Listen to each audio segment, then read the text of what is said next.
Salon de la radio et de l'audio digital. L'interview sur Connect On Air, depuis le Salon de la radio. Connect On Air récupère bien entendu, diffuse l'ensemble des programmes de la radio, le salon de la radio. Vous pouvez également nous suivre en DAB+, sur Paris grâce à Towercast. Nous avons un certain nombre d'invités tout au long de cette journée, samedi 25 janvier.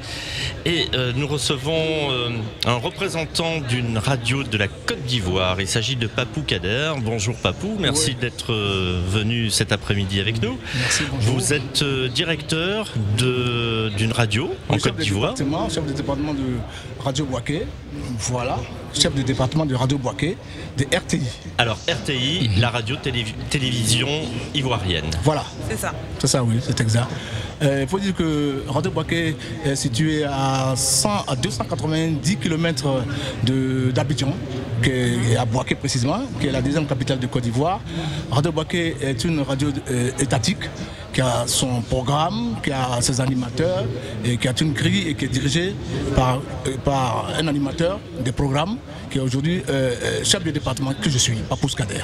C'est une radio généraliste ? Oui, c'est une radio généraliste, parce que nous traitons de l'information, de la culture et du sport. Nous en faisons un peu plus. Alors on en parlait avec Priscilla, visiblement la radio en Côte d'Ivoire est en plein développement, est en pleine mutation même. Oui, bien sûr.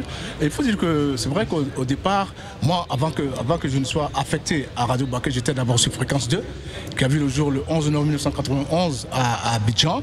C'est la précision en tout cas. Oui, c'est cela, oui. Donc après, quand nous étions au démarrage de Fréquence 2, il n'y avait pas assez de radios à Abidjan. Il y avait Radio Côte d'Ivoire, il y avait Fréquence 2.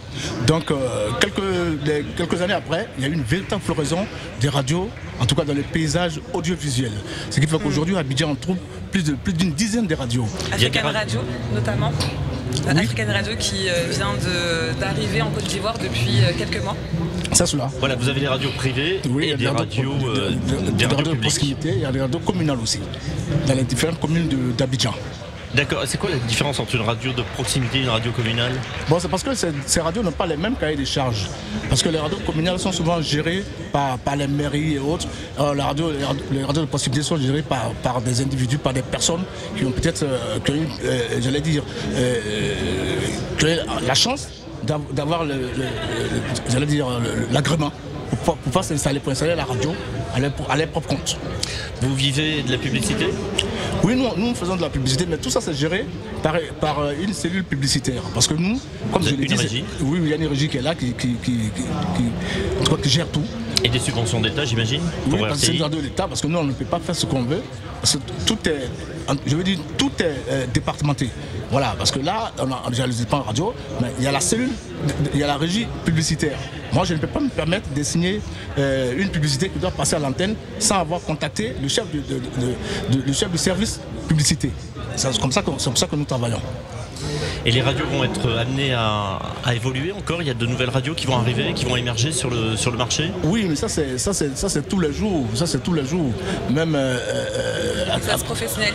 Oui, à tout moment, il y a des demandes des radios, Si vous rentrez dans les normes, si vous remplissez les conditions, on vous donne comment dire, le site, on vous donne l'agrément et vous vous installez. Un petit peu comme en France avec le CSA qui donne les autorisations d'émettre. Vous avez des radios musicales, j'imagine aussi, des radios d'information, oui, bien sûr. Radios généralistes. Oui, il y en a beaucoup. Parce que vous savez, c'est la concurrence, hein. C'est la bataille médiatique sur le terrain.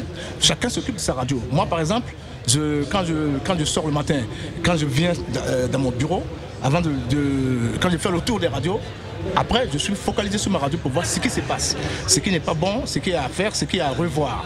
Parce que si je passe mon temps à écouter les autres radios sans savoir ce qui se passe dans ma radio, je ne pourrai pas corriger ce qui se passe exactement dans le programme que moi j'ai établi pour la grille des radios. Donc je suis très souvent en train de suivre, en tout cas de très près, tout le programme de la radio. Est-ce qu'il y a, comme en France, une saisonnalité de grille de programme avec une rentrée radio? J'imagine que oui. Bien sûr. Ça se passe à quel moment? Il y a une grille de programme pour l'ensemble de la saison? Bien sûr, souvent c'est dans le mois, juste après les vacances, souvent c'est dans le mois d'octobre-novembre. Moi par exemple, avant d'arriver, j'ai fait ma rentrée radiophonique avant de venir juste en France en ce moment. Et là, comme on m'a dit qu'il y a le salon de la radio, et grâce à notre DG, le directeur général de RTI, de la RTI, M. Pousseni Dambélé, que je salue au passage, grâce à qui je me retrouve en ce moment en France, au salon de la radio, pour pouvoir avoir plus d'expérience et avoir beaucoup d'ouverture sur la radio. Il y a un institut de sondage qui, en permanence ou régulièrement, vous donne des chiffres bien sûr, d'audience de la radio? Oui, à l'époque, je crois, il y avait Sofres. Voilà, qui est un institut de sondage qui fait du sondage, et après on donne les chiffres. Bon, vous êtes un peu monté, vous êtes descendu.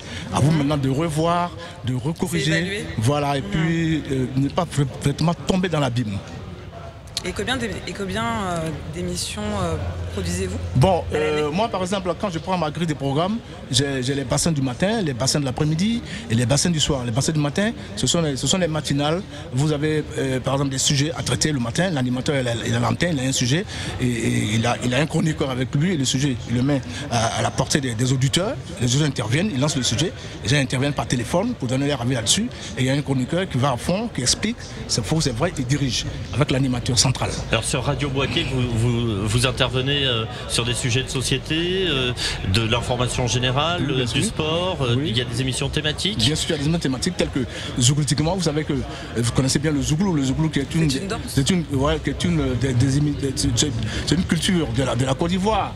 Le Zouglou, c'est une grosse production, c'est une grosse production ivoirienne. Donc nous aujourd'hui, on ne peut pas faire un programme de radio sans inclure le Zouglou. D'accord. Oui, le Zouglou, en tout cas ça je vous le dis. Hein. Vous allez nous apprendre à danser le Zouglou? Bon, peut-être, on verra bien. Je suis un piètre danseur, hein, ça va être compliqué pour moi. Mais... Non, c'est très facile. Voilà, les gens thématiques. C'est facile. Vous avez le Zouglou-Tiquement, vous avez par exemple le Décalé Plus. Le coupé décalé, vous savez, il y a beaucoup d'Ivoiriens qui sont portés sur le coupé décalé. Ça, hein. Le décalé plus, et puis il y a bien d'autres émissions. Voilà, il y a. En fait, il y a aussi. Vous incorporez les ethnies à vos émissions. Oui, bien sûr. Bon, à l'époque, on le faisait quand j'étais sur Fréquence 2. D'accord. Voilà, mais moi, au niveau de la radio, parce que vous savez, comme je l'ai dit, hein, aujourd'hui, il faut toujours revoir le cahier des charges, il faut toujours revoir la programmation, il faut toujours revoir ce que tu proposes aux auditeurs. Parce que souvent, comme je le dis, on fait des sondages. Si on voit que telle émission n'a pas donné assez d'audience pendant la saison radiophonique, on la retire de l'antenne et on passe à autre chose. Papou Kader, merci d'être venu. Alors, on n'oublie jamais, bien entendu, les radios africaines parce que ce sont des radios amies. Merci. Même si cette année, l'Allemagne et l'Autriche sont les pays invités particuliers de cette édition. Que ce soit la Côte d'Ivoire. On n'oublie jamais les radios francophones avec nos amis québécois, nos amis suisses, belges et nos amis de la Côte d'Ivoire. Merci d'être venu sur ce plateau cet après-midi. C'est à vous le merci. Le salon de la radio et de l'audio digital. 3 jours pour découvrir toutes les nouveautés qui rythment l'ensemble du marché de la radio.